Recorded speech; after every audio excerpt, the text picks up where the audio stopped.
Have you struggled with back discomfort when doing deadlifts? Maybe you feel pinched in the front part of your hip when you're doing any type of hip flexion movement, or maybe you feel your pelvis is always dumping. Chances are you're probably lacking one movement in particular, and that is hip internal rotation. Hi, I'm Alex Effer, founder of Resilient Training and Rehab, and I've helped thousands of coaches and clinicians get faster and more consistent results with their clients. Let's get into it. So before we get into some of the exercises and how we're going to rank the different exercises from best to worst, we're going to talk a little bit about the mechanics of internal rotation. I've done many videos on this. You can go check them out. But just as a refresher, when we're talking about internal rotation, there's two main ways that we can achieve that.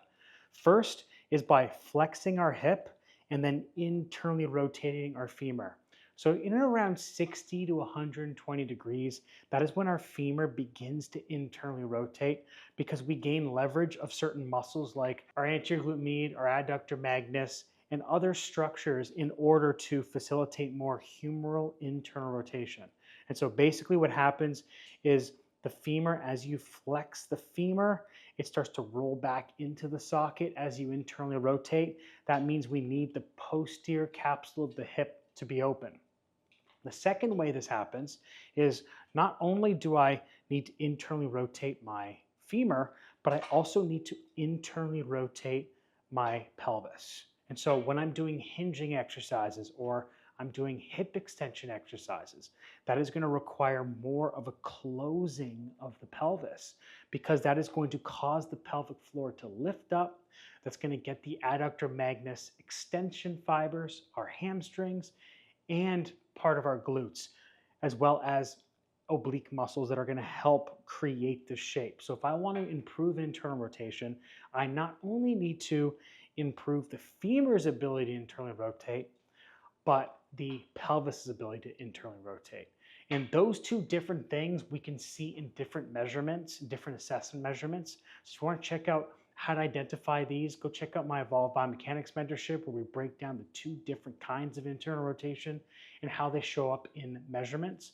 But my rule of thumb and what I really talk about in my courses is that a lot of issues, a lot of compensations, postural asymmetries, whatever that is typically an internal rotation limitation. So when somebody's missing internal rotation, you'll see their shoulder drop, you'll see a hip hike up, you'll also see knees that cave in, so a little bit more valgus or the knocked knees. And you'll also see an arch in the lower back, maybe a forward head position, rounded shoulders. The reason why people do this is because internal rotation reflects our ability to put force into the ground as well as absorb force, just depending on the phase of gait or the phase of movement you're in. If I don't have that ability, then I'm going to use something above or below that structure in order to shift my center of gravity far enough forward towards my toes that it's easier to access the inside part of the foot. In a previous video, I talked about how the foot impacts internal rotation of the hip. And that's because when we pronate the foot, that is associated with the shin's ability to internally rotate, the femur's ability to internally rotate, the pelvis's ability to internally rotate, rib cage and shoulder, all the way up the chain. If I don't have that ability, then the easiest thing for me to do is to shift my center of gravity more towards my toes so my pelvis is in line with the middle part of my feet. If the pelvis is too far back, I'm not going to be able to access the midfoot. So what my body does is it pushes everything forward to achieve that. So we compensate because we have a lack of internal rotation. And there's no coincidence that impingement of the shoulder and of the hip are magnified during this hip internal rotation limitation, right? If I put somebody in a hip flexion and internally rotate their hip or their shoulder, that kicks on labral stuff, rotator cuff, hip impingement, shoulder impingement. And so not everything is internal rotation, but the majority of things you'll see compensation-wise are internal rotation. So now what we're going to do is we're going to break down exercises into what I categorize as some of the better exercises and some of the more useless exercises. So for the F category of these exercises, this is a supine internal rotation passive stretch. To me, the reason why I don't like this and why I put this at the lowest is because of the fact that it's passive. So what I'm doing is I'm just crossing one leg over the other and I'm pushing this left leg into internal rotation and holding it. The reason why I don't like this is because it doesn't really address what the issue is, why there's limitation in internal rotation. As I said, there's two different ways we can have internal rotation limitations, whether that's the femur or the pelvis. This is really just stretching a muscle that may be in a position that's reacting to the joint's inability to move. So this isn't really addressing anything. So this is why I give this an F tier.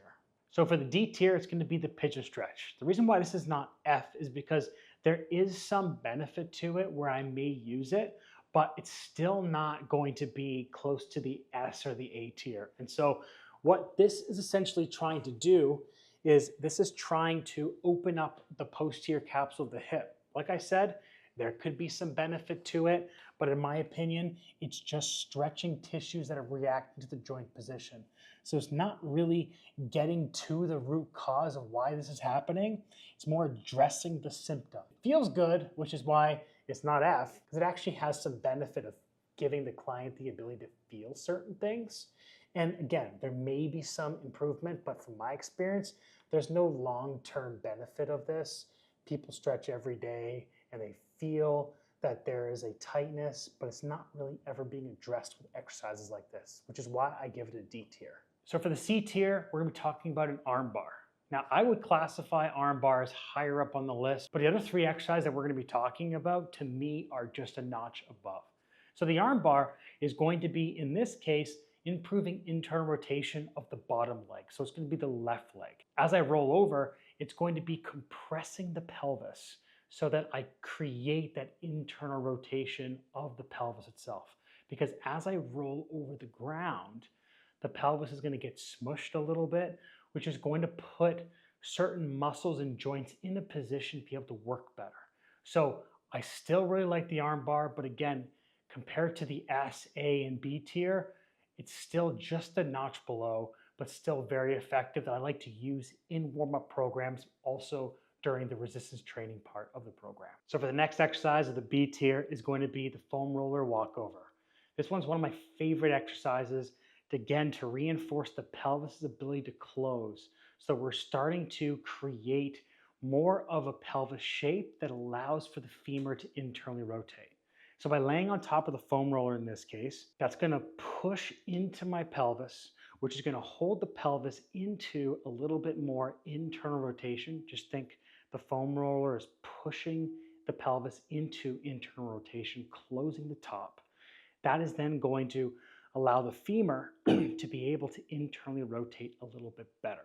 So as I rock over and back and keeping that knee on the ground, the bottom knee on the ground, that is going to allow the pelvis to roll around the femur, creating that internal rotation. So in my opinion, this is a B tier exercise. For the A tier exercise, we're going to be talking about the crossover step up. Again, if you've noticed a trend, a lot of the F and the D tiers are a little bit more passive. We're starting to get into the A tier and the S tier with much more dynamic.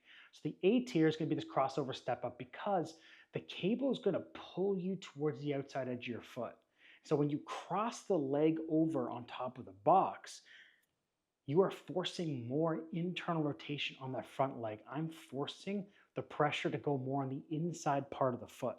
The cable's pulling me the outside, so I've got to really emphasize inside edge pressure, which is going to facilitate pronation of the foot, internal rotation of the hip, and it's going to get the right muscles to be engaged because the position of the joint is allowing for those muscles to reinforce that internal rotation. This is why this is an A tier exercise. Last but not least, the S tier, that is going to be the toes elevated, knee to wall hinge. This is my favorite exercise to improve internal rotation because it accomplishes many things. First, it's pretty hard to mess this exercise up with the constraints being used. By elevating the toes, that's going to force the pelvis and the femur to internally rotate. Because by elevating the toes, that's going to put the ankle into more ankle flexion, which is then going to pronate the foot, cause the knee to bend more, which is going to internally rotate the hip. By having the knee pushing into the foam roller is going to push the femur back into the socket, which is going to keep the posterior capsule open that we talked about before. And by hinging, that's going to reinforce the opening of the back part of the pelvis, which is key for internal rotation. I really like to use this exercise, especially for people who are stiff or people that I'm trying to pattern hinging type movements or deadlift type movements while reinforcing internal rotation. In my experience, this is a great exercise to start to teach people how to hinge without using their back and really reinforcing the right movement. So in my opinion, this is an S tier exercise. In this exercise, we talked about 6 different exercises to improve internal rotation, why internal rotation could be limited, the importance of it, some of the mechanics of it, and why we need to be categorizing exercises in order to improve the effectiveness of the exercises based on the root cause. So I hope you enjoyed this video. If you want to learn a lot more about how to program exercises while also understanding the compensations and how to assess them, then join my Evolved Biomechanics mentorship.